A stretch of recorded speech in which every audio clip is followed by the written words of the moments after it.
Welcome back. It is Thursday, September 26th, and the MLB. Our two best bets are on the way. It's Austin, joined by Logan today for the second straight day, joined by our special guest.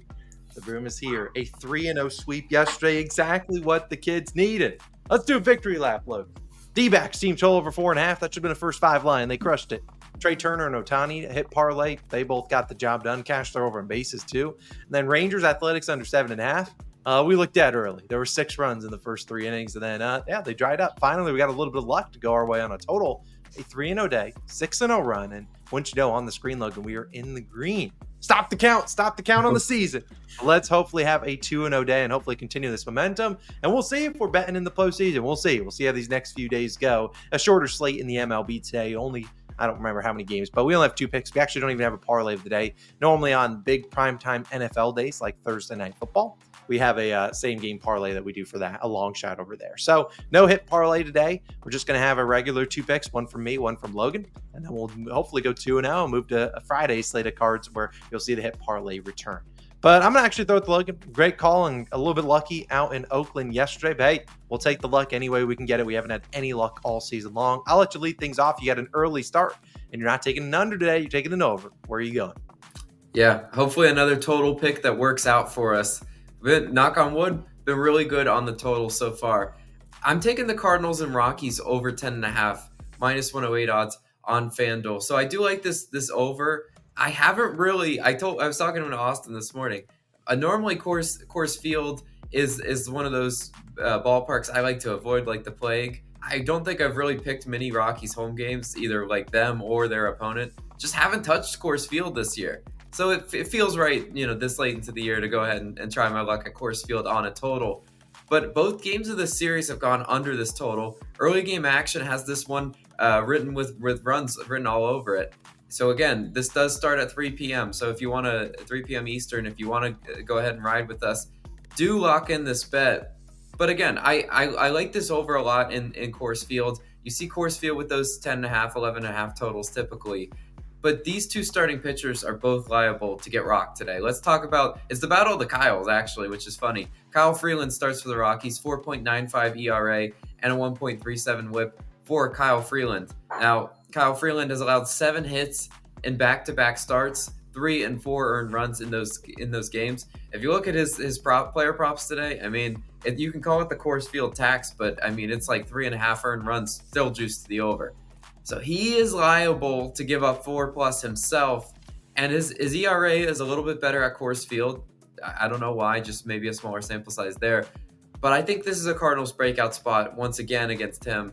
Freeland, 10th percentile in K percentage, doesn't strike a whole lot of people out. 15th percentile in barrel percentage, 35th percentile in hard hit percentage. Hard hit and barrel percentage are 2 ways to mess around and have bad outings. I mean, it is what it is. The good pitchers at Coors Field can avoid barrels and can avoid those hard hit extra base hits. At Coors Field, we all know how that ballpark plays. A scorcher right into the gap can go for extra bases all the time. Last 14 days versus left-handed pitching. Cardinals, 13th in batting average, 9th in OPS, 9th in WRC+. This is nearly a top 10 offense against lefties recently, and they're facing a very exploitable lefty today against Kyle Freeland. I have to trust the Redbirds to be able to bring the bats against Kyle Freeland, who's also has a home run problem. I mean, it's just I've seen it his whole career. He makes a lot of mistake pitches. It's up to the Cardinals to punish him today. And then I mentioned about all the Kyles. The other Kyle on the other side, Kyle Gibson, starts for the Cardinals. 4.13 ERA and a 1.33 whip for Kyle Gibson. Now, the savvy veteran, he's closing out his year. He's ready to sit up on a beach somewhere this season, just rest that arm. Because, I mean, it is what it is. It takes a toll on the old man. Gibson, 33rd percentile in K percentage, 30th percentile in walk percentage, and barrel percentage. This is a pitcher who, Kyle Gibson, will have the masterclass every now and then. And I'd argue he's pitching pretty well to end the year. But this is a spot here at Coors Field that I really don't like for him. Faced the Rockies back in June, went 6 innings, pitched 3 earned runs. But again, that was in St. Louis. So if he's given up three earned runs in St. Louis, what can the Rockies actually do to him in Coors, right? Last 14 days versus righties, Colorado have been up and down, right? 23rd in batting average, 9th in OPS. Like to see that they're the on-base plus slugging's there. 21st in WRC plus. Kind of weird splits there for Rockies, but They have not been consistent against right-handed pitching. But what I like about this matchup is who they just faced. They just faced Eric Fetty. Well, Logan, those are two different pitchers, right? Eric Fetty is like a better Kyle Gibson. If you know, you know. Their pitch arsenals are the pretty much exact same. It's with slight variation. These are both righty sinker ballers, right? Sinker, sweeper, cutter is the pitch mix that they'll see from Eric Fetty and Kyle Gibson today. So again, you got to warm up. You just saw the pitch mix. You just saw a righty. Eric Fetty did have success against you, but can you dial it in against Kyle Gibson, who once again has a juice to earn run line? It's the Coors Field tax, but I still expect the Rockies to do their fair share of damage in this one. And then we go to the bullpens because I think both starters are liable. They're liable for some runs. Last 14 days, St. Louis 8th in bullpen ERA, Colorado 21st in bullpen ERA. Colorado has been a bad bullpen all year long. The fact that the Cardinals get nine innings of at-bats versus Kyle Freeland plus bullpen, I got to take my chances there. I think there will be run opportunities late. Give me the over in Coors Field. I love this as my favorite total pick of the day. But also, you got a player prop on the card. Where are you going? Yeah, I do have a player prop. And while we aren't doing a hit parlay today, this guy I would probably put in the hit parlay. It is going to be Mookie Betts of the Los Angeles Dodgers over 1.5 hits, runs, and RBIs. I hate that this is minus 140. I think minus 145 on DraftKings. I like it up to minus 150. If you just want to take him for a hit, take that. I really like Mookie Betts' matchup tonight. Now, if you've been backing Mookie Betts so far in this series, well, you've been cooked as he's currently 0 for 8. A lot of it in that first game was hard contact. One time he reached via error with 100 mile per hour off the bat. And then another one he had a line out that was like a 670 expected batting average. Yesterday, not the greatest outing against Dylan Cease. He had 4 pop outs. So, just couldn't get the barrel on the ball. Just easy pop flies. I think he gets something going today against Joe Musgrove. We look at his matchups against Musgrove. They've faced each other 26 times.